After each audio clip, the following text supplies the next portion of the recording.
¿Alguna vez te has dado cuenta de que la Biblia utiliza 3 nombres distintos para referirse al mismo pueblo? Hebreos, israelitas, judíos. Cuando leemos la Biblia rápidamente, estos términos parecen significar exactamente lo mismo. Muchas personas incluso los usan como si fueran sinónimos. Sin embargo, en realidad no representan lo mismo ni surgieron en el mismo momento de la historia. Cada uno de estos nombres aparece en una etapa diferente del relato bíblico, y refleja un cambio importante en la identidad de ese pueblo a lo largo del tiempo.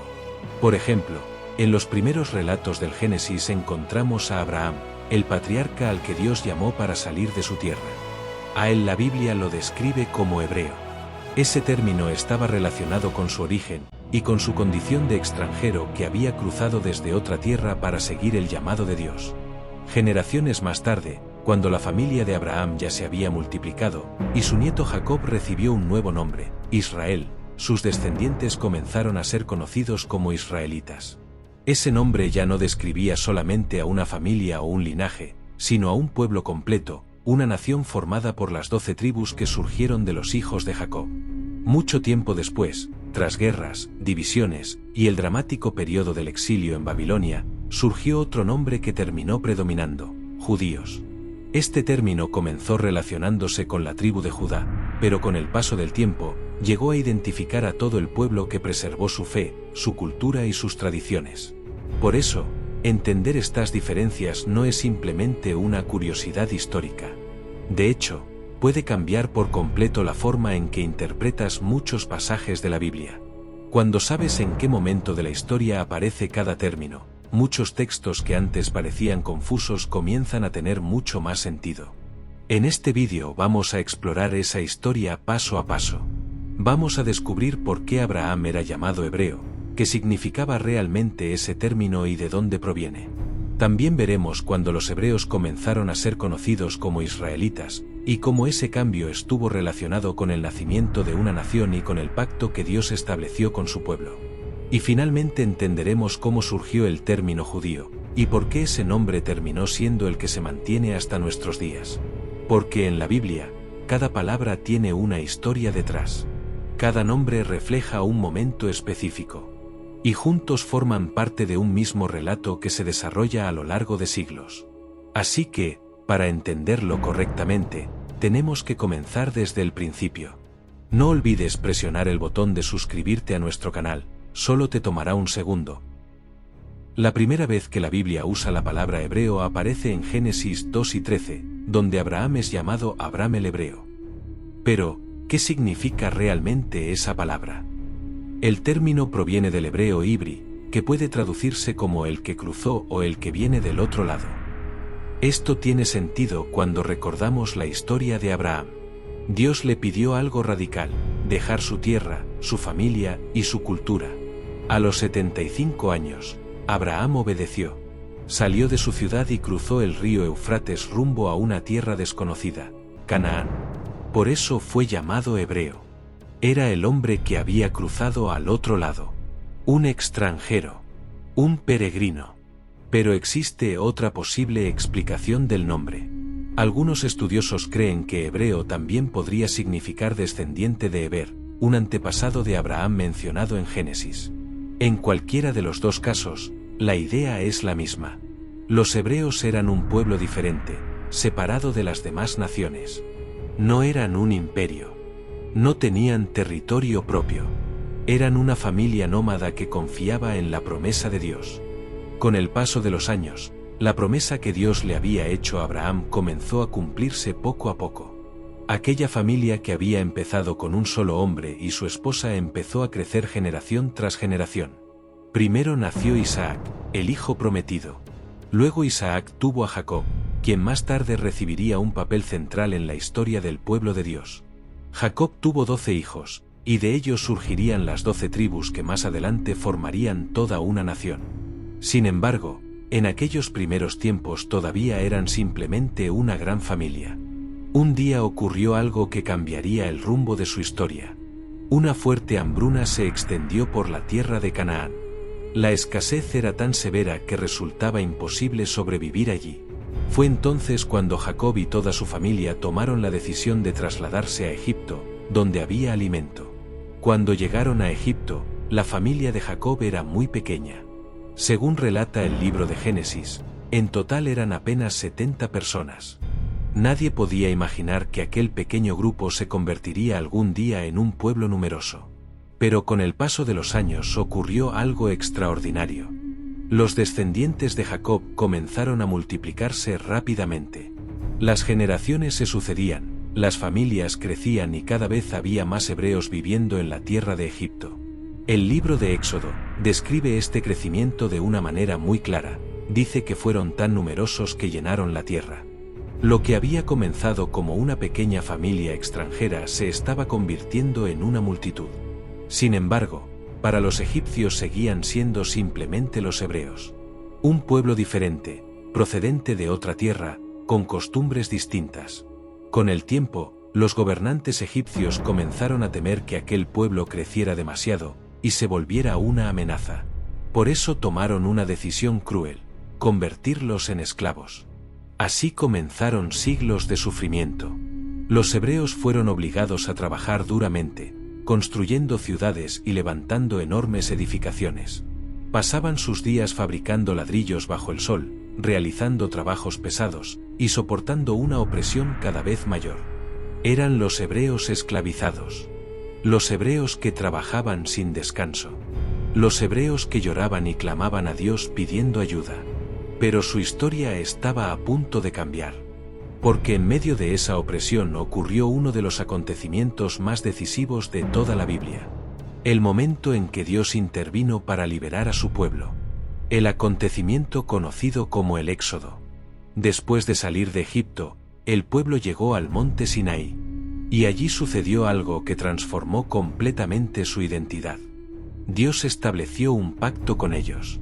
Ya no serían solo una familia o una etnia. Ahora serían una nación. Pero para entender el nombre israelitas, debemos retroceder un poco en la historia. Jacob, el nieto de Abraham, tuvo una experiencia extraordinaria. Una noche luchó con un misterioso personaje que representaba la presencia de Dios. Después de esa lucha, su nombre cambió. Jacob dejó de llamarse Jacob. Ahora se llamaría Israel. El significado del nombre puede interpretarse como el que lucha con Dios o el que persevera con Dios. Este cambio representaba una nueva identidad. Jacob tuvo 12 hijos, y cada uno se convirtió en el padre de una tribu. Estas tribus formaron el pueblo conocido como los hijos de Israel, o simplemente israelitas. Aquí está la diferencia principal. Hebreo es un término étnico y cultural. Se refiere a los descendientes de Abraham y a su identidad como peregrinos. Israelita es un término nacional y religioso. Describe a los descendientes de Jacob que formaron la nación del pacto con Dios. En otras palabras, todo israelita era hebreo. Pero no todo hebreo era israelita. Durante un tiempo, el pueblo de Israel vivió una etapa de unidad y estabilidad. Después del periodo de los jueces, las 12 tribus se unieron bajo un sistema monárquico. El primer rey fue Saúl, quien gobernó sobre todas las tribus y estableció las bases del reino. Después de Saúl llegó David, uno de los reyes más importantes de la historia de Israel. Durante su reinado, el reino se fortaleció y Jerusalén fue establecida como la capital política y espiritual del pueblo. David logró consolidar la unidad de las tribus y expandir el territorio del reino. Tras la muerte de David, su hijo Salomón subió al trono.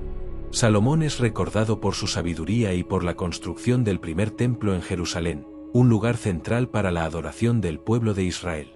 Durante su gobierno, el reino alcanzó un gran nivel de prosperidad, estabilidad y reconocimiento entre las naciones vecinas. En ese tiempo, las 12 tribus permanecían unidas y formaban un solo reino conocido simplemente como Israel. Sin embargo, esta unidad no duraría para siempre. Después de la muerte de Salomón, comenzó una fuerte crisis política. Su hijo Roboam heredó el trono, pero pronto surgieron tensiones entre el nuevo rey y gran parte del pueblo. Muchas tribus estaban cansadas de los impuestos pesados y de las cargas impuestas durante el reinado de Salomón. Cuando pidieron que el nuevo rey redujera esas cargas, Roboam respondió con dureza. En lugar de aliviar la situación, anunció que gobernaría con aún más severidad. Esta decisión provocó una rebelión. 10 de las tribus decidieron separarse de la autoridad del rey. Así, el reino que antes había estado unido se dividió en dos partes. Por un lado se formó el reino del norte, que conservó el nombre de Israel. Este nuevo reino estaba compuesto por 10 tribus, y con el tiempo estableció su capital en la ciudad de Samaria. Por otro lado quedó el reino del sur, conocido como Judá. Este reino estaba formado principalmente por las tribus de Judá y Benjamín, y mantuvo a Jerusalén como su capital. Desde ese momento, el pueblo que antes había sido una sola nación, comenzó a vivir dividido en dos reinos distintos. Esta separación tuvo consecuencias profundas. La división debilitó políticamente al pueblo, generó conflictos internos y lo dejó más vulnerable frente a las potencias extranjeras que, con el paso del tiempo, terminarían conquistando ambos reinos. El reino del norte se apartó completamente de Dios. Sus reyes promovieron idolatría. Finalmente, en 722 a.C., el imperio asirio conquistó Israel. Las 10 tribus fueron deportadas y dispersadas. Con el tiempo perdieron su identidad. Por eso muchas veces se habla de ellas como las tribus perdidas de Israel.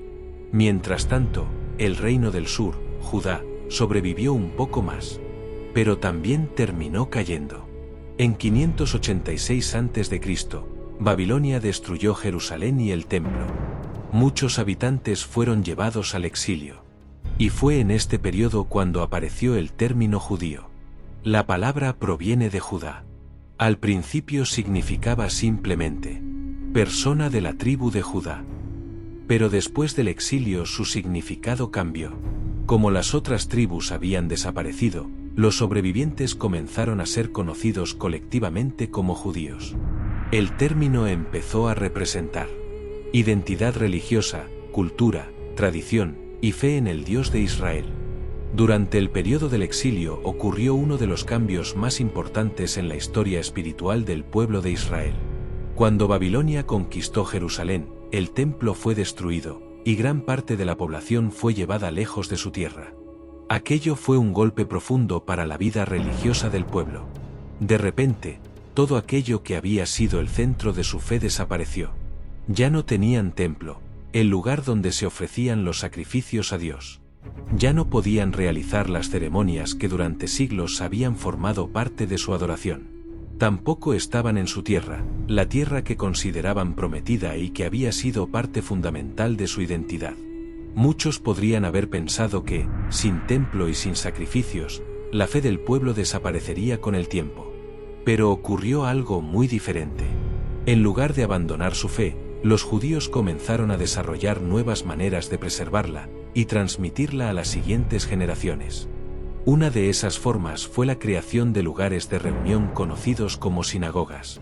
En estos espacios las comunidades se reunían para orar, escuchar la lectura de las Escrituras y aprender la ley de Dios. Aunque no reemplazaban al templo, las sinagogas permitieron que la vida espiritual continuara incluso lejos de Jerusalén.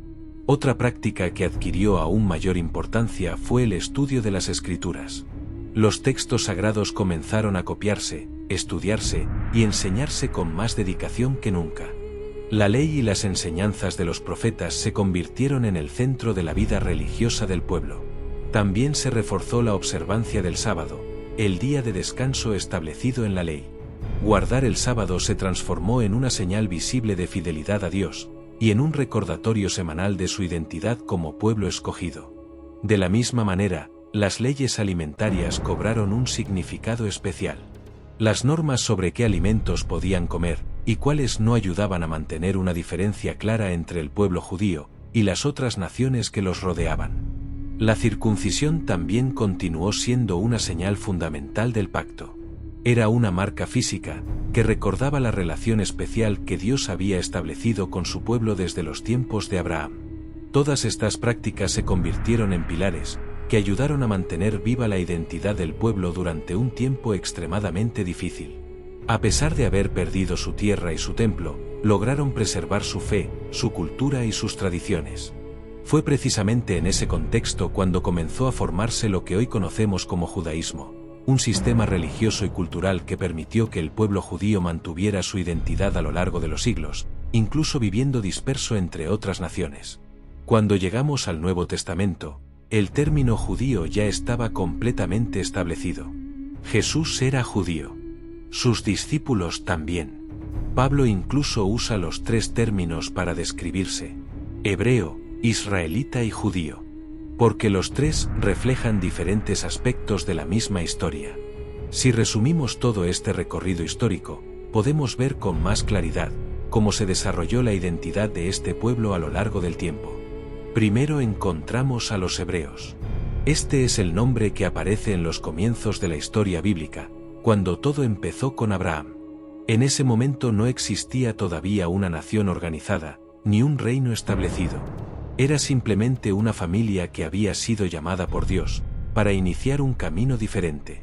Abraham dejó su tierra y vivió como extranjero, confiando en una promesa que aún no veía cumplida. Por eso los hebreos representan ese primer periodo, el tiempo de los patriarcas, una familia peregrina que caminaba guiada por la fe. Más adelante aparece el término israelitas. Este nombre surge a partir de Jacob, cuyo nombre fue cambiado a Israel. Sus 12 hijos se convirtieron en los padres de las 12 tribus, y con el paso del tiempo esas tribus formaron un pueblo completo. Después de la liberación de Egipto y del pacto en el monte Sinaí, ese pueblo ya no era solo una familia extendida, sino una nación con leyes, una identidad colectiva y una misión espiritual. Los israelitas representan entonces el periodo en el que el pueblo se organizó como nación y vivió bajo el pacto establecido con Dios. Mucho tiempo después, tras la división del reino, las conquistas extranjeras y el exilio en Babilonia, surge el término judíos. Este nombre comenzó relacionándose con el reino de Judá y con la tribu del mismo nombre, pero con el paso del tiempo pasó a identificar al remanente que sobrevivió a las crisis históricas y mantuvo viva la fe. Los judíos fueron quienes preservaron las escrituras, las tradiciones y las prácticas religiosas incluso en medio de la dispersión y la pérdida de su tierra. Así, a lo largo de los siglos, encontramos tres nombres distintos, tres etapas diferentes. Pero en realidad, se trata del mismo pueblo atravesando momentos distintos de su historia. Los hebreos representan el comienzo de la promesa. Los israelitas representan la formación de una nación bajo el pacto. Los judíos representan la perseverancia de la fe a través del exilio y las dificultades. Según el relato bíblico, toda esta historia finalmente apunta hacia un momento culminante, la llegada de Jesucristo, quien nace dentro de ese mismo pueblo y dentro de esa misma tradición.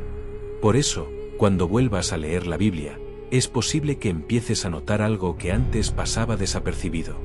Hebreos, israelitas, judíos, no son simplemente palabras distintas que significan lo mismo. Cada una refleja un momento específico del desarrollo histórico y espiritual del pueblo. Cada una señala una etapa dentro de una narrativa mucho más grande. En realidad, son diferentes capítulos de una misma historia que se fue desarrollando a lo largo de generaciones.